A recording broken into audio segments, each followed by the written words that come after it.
Hi everyone, welcome back to the channel, and if you are new here, welcome. I'm Lynn, and so this is the final weekend to make the mad dash of getting all the plants in the ground before the summer heat hits. And so today I'm going to show you what will be going into the ground to finish getting all of these chores done to all the plants in the ground before the summer hits. And so let me just get right into this and show you these gorgeous plants. So y'all, it is Friday, and 2 days ago I went back to Home Depot. Yes, I'm a plant lover. Some of these plants I intended to buy and others I didn't, but now I can add it to the list of gardening chores that need to be completed this weekend, except for little things. But this is what I picked up. In the last video, I decided that I was going to add more of this Salvia Greggii, also known as autumn sage. The variety is autumn sage Arctic Blaze Purple. I was drawn to these pretty purple, pinkish purple flowers, and it is going to be placed next to my unplugged So Blue Salvia, a trio. These are pollinator attractors. They can deal with heat. Typically, they are hardy down to zone 7, or drought tolerant. They're North American native. Here's the tag on the back, basically reiterating that, but also adding that it's going to become about 2 feet in height, 3 feet in width, so wider than it is tall. I also picked up actually more of this variegated Aztec Grass. So this is going to go in the motive tree space. Of course, I picked up another Miss Violet Buddleia. I have a home for it. It's one of my favorites. And this is new to me. I was doing some research regarding plants that do well around live oak trees because that's an area where I've struggled a bit. I mean, things are looking good, but there has been a lot of trial and error in that area. I think I've got it figured out, but isn't this gorgeous? This is, and let me pull the tag out of here.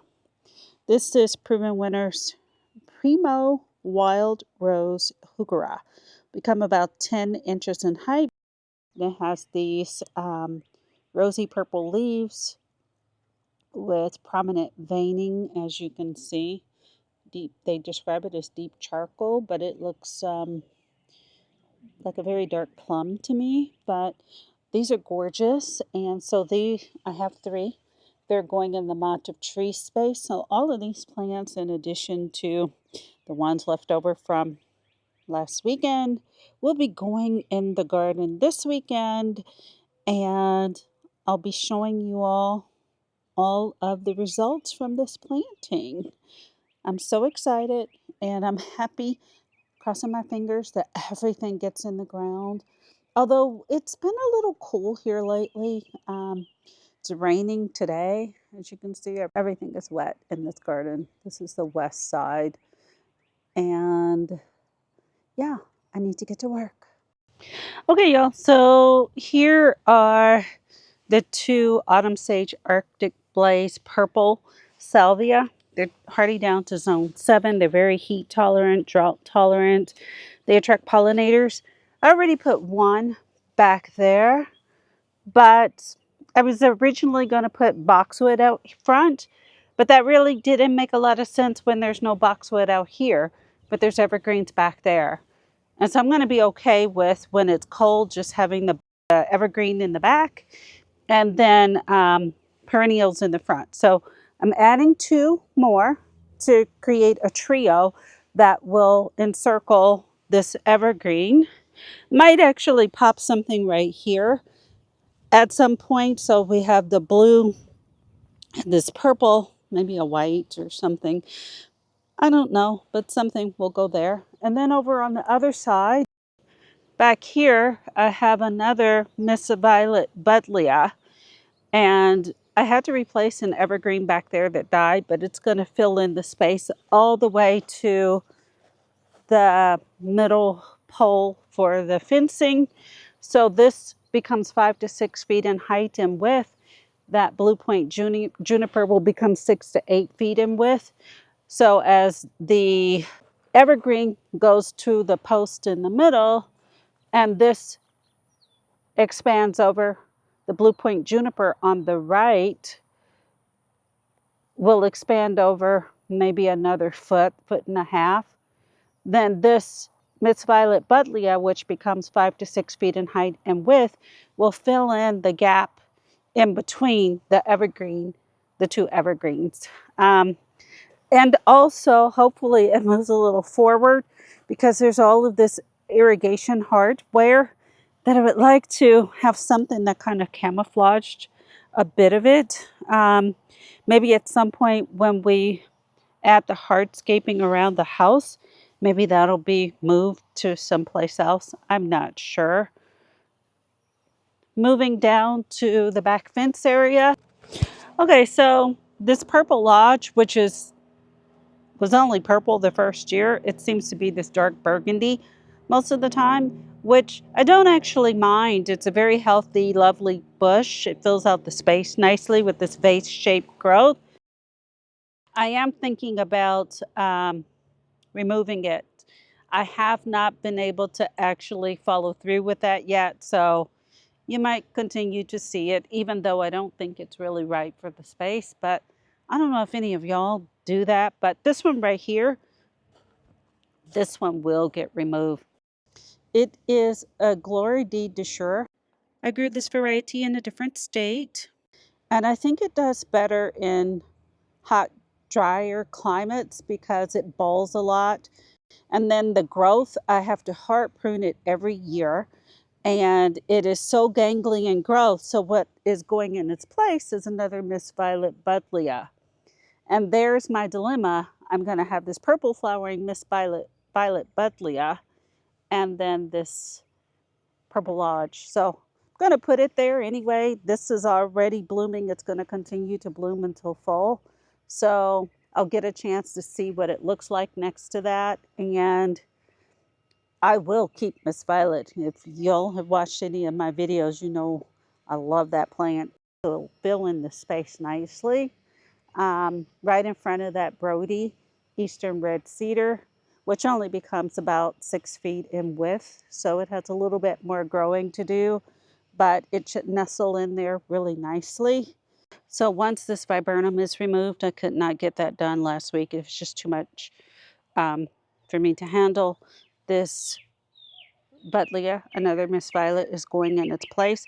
I just put these Pure Joy Sedum, so Proven Winter Sedum, in the ground just last weekend, and they're already starting to grow. So again, the pink and then the purple. Spires Salvia is going to replace this Salvia May night. I thought it died, but then it started coming back in this spot right here. But the others of this didn't make it, so it doesn't make sense just to have one. And the salvia, one of the salvias that gets repeated in this section is the Mystic Spires. So that's why I'm going to add this here. May night, I don't know what I'm going to do with it. Maybe I'll pop it in the front yard. So this Daniela Flax Lily is a Zone 9 plant. Year 1, it got knocked back by the hard freeze. It came back, didn't grow as nicely as it did even in year 1. Year 2, it got knocked back again. I lost 2 actually. In year 3, this is what it's starting to look like. I'm done. It's Zone 9. I'm in Zone 8B. I'm not doing that. So instead, I have Mondo grass that's going to go here, hardy down to 0 degrees, which we never hit here. Part sun, part shade. It'll be fine right there. As you can see, I've placed the 3 Heuchera over here. So this is a little bit of morning sun only, and then filtered sun throughout the day, and then a Salvia cardana back there. So y'all, I have a lot of work to do, and so I'm going to get to it. Okay, so I got this Buddleia in the ground, and as I suspected, there was some irrigation there, so I had to move it over slightly to the right, but I got it in. It's going to perk up right now. It kind of looks floppy, but it'll be fine. But this is a great plant to grow if you want butterflies all summer without a huge shrub taking over your yard. It'll become about 5 feet in height and width, and it's going to give you these bold purple blooms on a compact plant that fits almost anywhere. It's going to love full sun, handle our heat. It just needs well-drained soil. So you want to make sure you do that. And the little blooms, once the blooms get old or start to fade, just trim them and you'll get more blooms. So it's for zones 5 through 9. It is easy color, and you'll see nonstop pollinators on this plant. So over here is the Chinese snowball Viburnum. I was going to leave it in the mott of trees, and I thought I was going to put the second Miss Violet Buddleia there, but this space, it's about 10 feet in width, can really handle something with presence, especially with the El Nino Chaitapa over there, which will become 15 feet in height. This will Chinese snowball viburnum will do about the same thing. Now, the Chinese snowball viburnum, it does not prefer our full Texas sun. And this area is my Texas proving grounds. Right now, this area is in the sun from sun up to sundown, and this is where I planted it. However, there's a method to my madness. It just needs to survive because behind it is a Brody Eastern red cedar. It will become about 25 feet in height, 6 feet in width. There's a Berkey Eastern red cedar.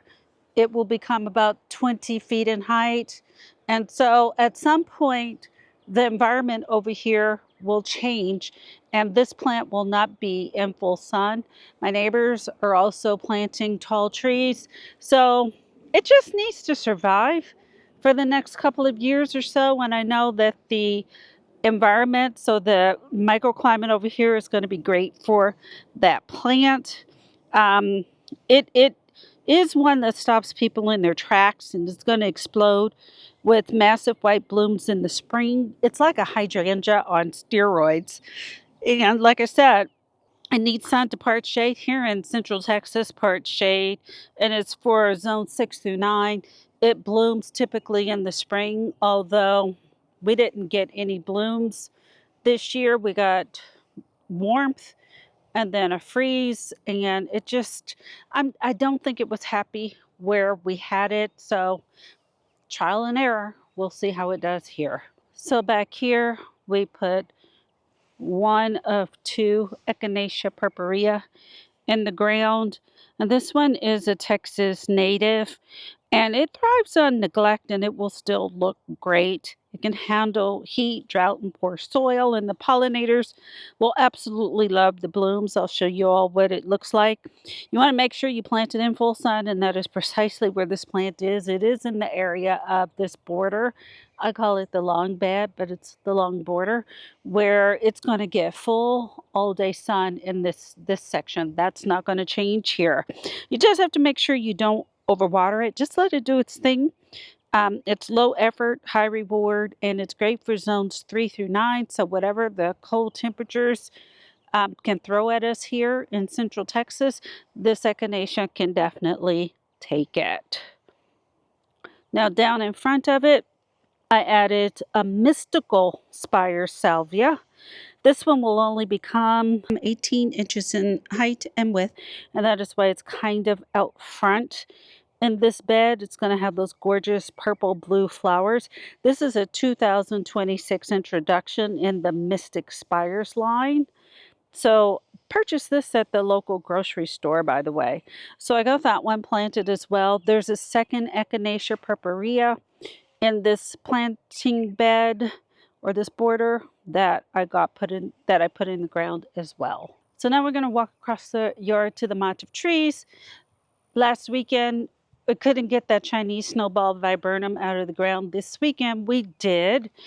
And as you can see, I got the second Miss Buddleia butterfly bush planted over here. I think it's going to do great. It's in full afternoon sun.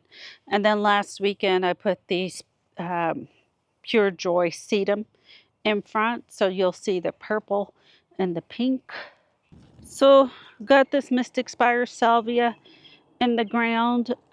This one was purchased from the grocery store, HEB, for $19.99. I purchased 2 of those, so actually finally got it in the ground, and it is part of this dry riverbed section. So already added a Mystic Spire Salvia down there. I have Echinacea purpurea, Pink Dawn Salvia, Denim and Lace Russian Sage. This pretty little flower right here is a hardy geranium starting to bloom. And then a repeat of the same plants as you move along. I got these Heuchera in the ground. These are Proven Winners Primo Wild Rose Heuchera, 8 to 10 inches in height for sun and shade. They are great for giving you a pop of color in a more shaded area. And your shade doesn't have to be boring.